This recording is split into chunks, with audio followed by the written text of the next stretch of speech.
The cause of the death of Queen Elizabeth I remains one of history's most contested subjects. She was delirious and depressed. Did that cause her to die? Or was it her makeup? Hi. Welcome back to History Uncovered. Subscribe to our channel to support us. In this video, we'll dive into the strange details of what caused the death of Queen Elizabeth I. Elizabeth I is one of England's most well-known queens. She was the daughter of the infamous King Henry VIII and his second wife, Queen Anne Boleyn, who was executed when Elizabeth was just 2 years old. Elizabeth reigned for almost 45 years and was the last monarch of the Tudor Dynasty, because she didn't have any children. Her reign is famous as the Golden Age, for its blooming of the arts with the origins of Renaissance drama and for producing the most famous plays of the era, such as William Shakespeare. So how could the cause of death remain a mystery when she had so much power? During Elizabeth's final years, she started to suffer from episodes of melancholy, which we now call depression. This was caused by her close friends passing away and her beauty fading. Did this lead to her death? In 1590 the Queen lost one of her closest attendants, Blanche Parry. She was the Queen's chief gentlewoman of her privy chamber and keeper of the Queen's jewels, a highly respected position. Blanche had known Elizabeth since she was a child and they were very close. As if that wasn't enough, another of Elizabeth's close friends passed just 3 years later, her advisor William Cecil. Cecil had been a supporter and confidant of Elizabeth since her youth. The Queen was devastated at the loss of these close friends. But an unforgettable moment that would really change Elizabeth's life would be the execution of her favorite friend, Robert Devereux, on the 25th of February in 1601.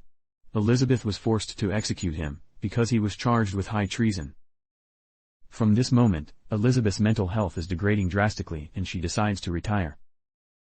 During the Queen's final months at Richmond she associated herself with ladies that were loyal, dependable and who had been in her service for many years, women such as Helena von Snakenborg, Marchioness of Northampton. During this period, Elizabeth refused to consume enough food or drink and this led to her becoming physically emaciated. Her ladies were becoming exceedingly worried and tried to persuade her to allow a physician to examine her, but the Queen refused on several occasions. And it would become a lot worse. Only weeks later, Elizabeth had to deal with another death. Her long-serving lady of 45 years, Catherine Howard, had died very suddenly and this seems to have been the breaking point of Elizabeth's mental state. According to court contemporary Anthony Rivers, the Queen loved the Countess well, and hath much lamented her death, remaining ever since in a deep melancholy that she must seem to be overtaken. Although frail, depressed and almost 70 years of age, the Queen retained her stubbornness and authority. She refused to rest and stood for hours upon hours. No matter the persuasion from her attendants, the old Queen would not take rest, perhaps she was lamenting her impending death. The Queen's ladies became so worried they eventually spread out pillows on her bedchamber floor in order for the Queen to sit upon if she decided to do so. During these uncomfortable final days the Queen became disarranged and disordered, with feelings of guilt and regret over the execution of her late cousin, Mary Queen of Scots. According to Sir Robert Carey she shed many tears and sighs, manifesting her innocence that she never gave consent to the death of that Queen.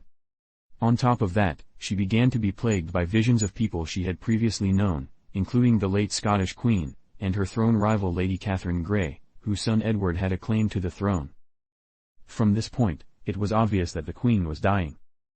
Her bad health mixed with a delirious and depressed state of mind, drew her death closer. And after almost constant persuasion by Lord Admiral Charles Howard, she finally made the decision to retire to bed. Not long after, with the Queen resting in bed in a senseless condition, the elderly Archbishop Whitgift was instructed to come to her bedside and pray for her immortal soul. Finally, on the 24th March, 1603, Queen Elizabeth I died. Her body was taken from Richmond to Whitehall Palace where it was held and watched over for 3 weeks before her lavish and imposing funeral. There are actually a number of possible causes for Elizabeth's death. A popular belief is that Elizabeth gradually became ill and died due to blood poisoning. This could be through the use of the popular lead-based makeup of the era which Elizabeth was so fond of. These deadly forms of makeup were extremely toxic and dangerous to use and could cause death if continually applied to the skin. Pale white skin was the signature look for the upper class in the Elizabethan era. Queen Elizabeth's makeup represented the 16th century ideal for women, with her porcelain skin representing nobility and earthly perfection. But to achieve that perfection, Elizabeth coated her face in lead, which slowly poisoned her body. That wasn't the only dangerous cosmetic Elizabeth used, she also rubbed mercury on her lips and likely used a mercury-based makeup remover that ate away her skin.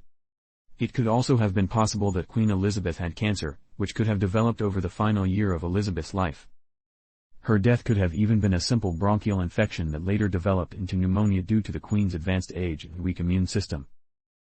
There was no way for any of Elizabeth's physicians to give a direct cause of death, because they didn't know and she didn't allow anyone to examine her post-mortem.